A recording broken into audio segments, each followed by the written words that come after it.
नारद मुनि जी के श्राप के कारण विष्णु जी को श्री राम रूप में त्रेता युग में पूरा जीवन संघर्ष में बिताना पड़ा। ये ब्रह्म काल का जाल है जिसे समझने की आवश्यकता है। भगवान विष्णु ने द्वापर युग में श्री कृष्ण के रूप में जन्म लिया और बाली की आत्मा ने भी जन्म लिया। वह उस समय एक शिकारी था जिसने श्री कृष्ण के चरणों के पद्म को गलती से एक हिरण की आंख मान लिया और श्री कृष्ण के पैर में विषाक्त तीर मार दिया, जिससे कृष्ण जी की मृत्यु हो गई थी। इस तरह ब्रह्मकाल द्वारा रचित प्रतिशोध पूरा हुआ। ये प्रक्रिया ब्रह्मकाल के क्षेत्र में प्रत्येक आत्मा की तब तक जारी रहती है जब तक कि आत्मा आदि राम की शरण में नहीं आती है और सत्य साधना करके पूर्ण मोक्ष प्राप्त नहीं होता है। इसलिए मानव जीवन के लक्ष्य को अर्थात मोक्ष प्राप्त करने के लिए जीवन में गुरु धारण करना और सत्य साधना करना अति आवश्यक है। सूक्ष्म वेद में कहा गया है, लूट सको तो लूट लो राम नाम की लूट, पीछे फिर पछताओगे प्राण जाएंगे छूट।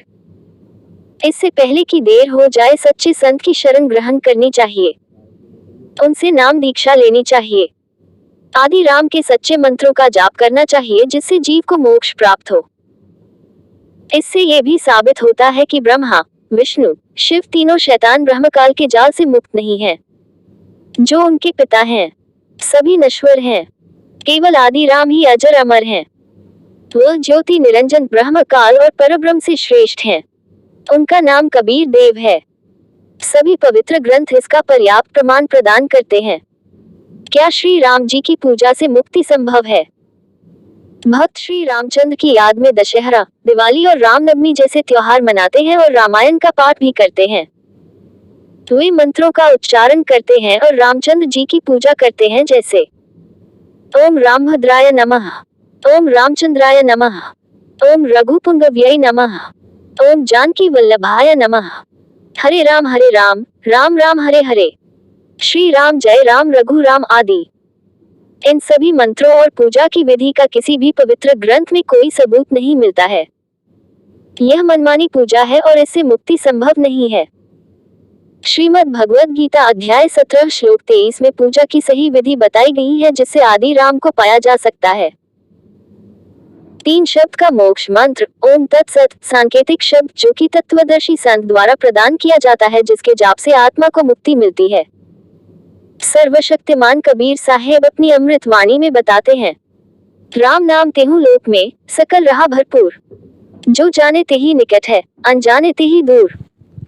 ईश्वर अज्ञानियों से दूर होते हैं और उनके साथ होते हैं जो आदि राम की सच्चे मंत्रों के जाप से भक्ति करते हैं। भगवान राम श्री विष्णु के 7वें अवतार थे जिन्होंने ऋषि नारद के श्राप के पश्चात निरानंद मानव जीवन व्यतीत किया। त्रिलोकी विष्णु द्वारा 3 ताप श्राप के दुष्प्रभाव को भी नष्ट नहीं किया जा सका। मर्यादा पुरुषोत्तम श्री राम एक शक्तिशाली शासक नहीं थे जो सीता जी को रावण के अपहरण से बचाने और अपराधी राक्षस रावण की पहचान करने में असमर्थ होने में उनकी अक्षमता से साबित होता है। श्री राम देवी पार्वती की पहचान रामचंद्र रूप में कर लेते हैं, जो ये दर्शाता है कि इनका रिमोट ब्रह्मकाल के हाथों में है, जो स्वयं सभी कार्य करता है और आत्माएं केवल उसके हाथों की कठपुतलियों के रूप में ही कार्य करती हैं। श्री रामचंद्र जी ने बाली को धोखे से मारा। श्री राम ने राम सेतु बनवाया, यह मिथ्या है जो अब उजागर हो गया। तथ्य यह है कि राम सेतु का निर्माण आदि राम जी की कृपा से हुआ था। दिव्य पुरुष श्री रामचंद्र जी और उनकी समस्त सेना नाग फांस में कैद होने पर असहाय हो गई थी। तब गरुड़ जी ने श्री राम और उनकी सेना की मदद की, अन्यथा वे निश्चित हार जाते।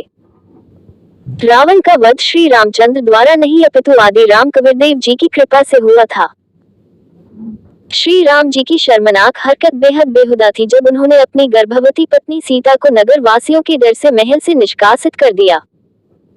इससे साबित होता है कि श्री राम जी निर्णयात्मक और अमानवीय स्वभाव के थे।